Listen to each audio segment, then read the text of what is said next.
Hey everybody, it's a little bit of a different video today, or maybe not different. It's because I don't usually do videos about breathing exercises, but I was about to do something as I warm up to kind of go back to the gym for the second or third time since post-surgery. And what I wanted to do is make this video because I think it's going to be very helpful for people that do have chronic back pain and or are starting to experience a lot of back pain. Something that needs to be addressed is that a lot of our physical ailments do come from stressful situations. And what I mean by that is, and no, obviously it's not all in your head, but what I mean by that is emotional stress and or any type of stress that you consider to be in your life that you wouldn't just say is stress from lifting weights manifests itself physically. And where your chronic injuries are where they're going to show up more. So if you have a real bad shoulder, or you have a real bad back, or you have a real bad neck, you get where I'm going with this. When things become stressful, they're going to be more sympathetically stimulated and start to have more pain and inflammation. It works a little different in certain joints, but typically that emotional stress will manifest in where the physical damage is in the body and thus produce pain. So I'm going to show you something. It's two exercises that are virtually the same thing. The first one is you need to be able to lay down on your stomach in what we call prone position.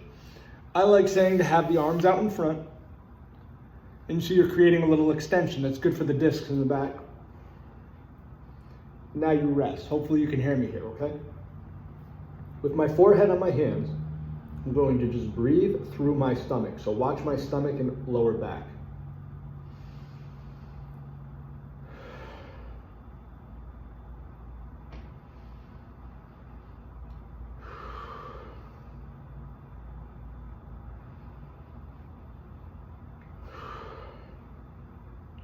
I don't know exactly what that looked like in the phone. I'm going to post it anyways. A lot of times people will try to tell you to balance something. They'll say balance something up there. And breathe in. You really want to become efficient at filling the diaphragm with air. It's called crocodile breathing. Okay. Next thing we're going to do is we're going to go supine.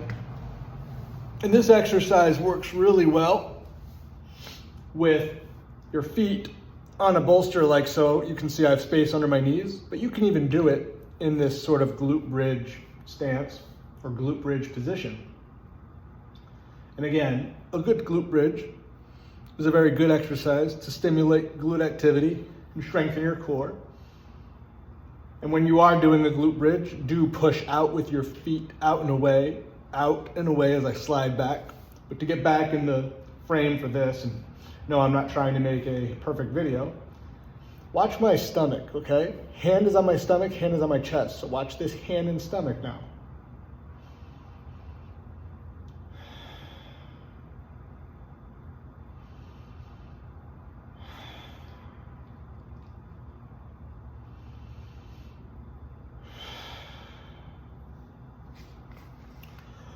What you'll notice was the rise of the stomach. Hopefully you saw the rise of the stomach and hand. Is again, I'm filling my diaphragm through nose breathing. And that's helping bring in the parasympathetic. It's helping relax the body. Why am I doing this? Because if I breathe in and fill my diaphragm with air, I'm becoming not only more efficient, but you're actually doing something called relaxing thoracolumbar overbracing.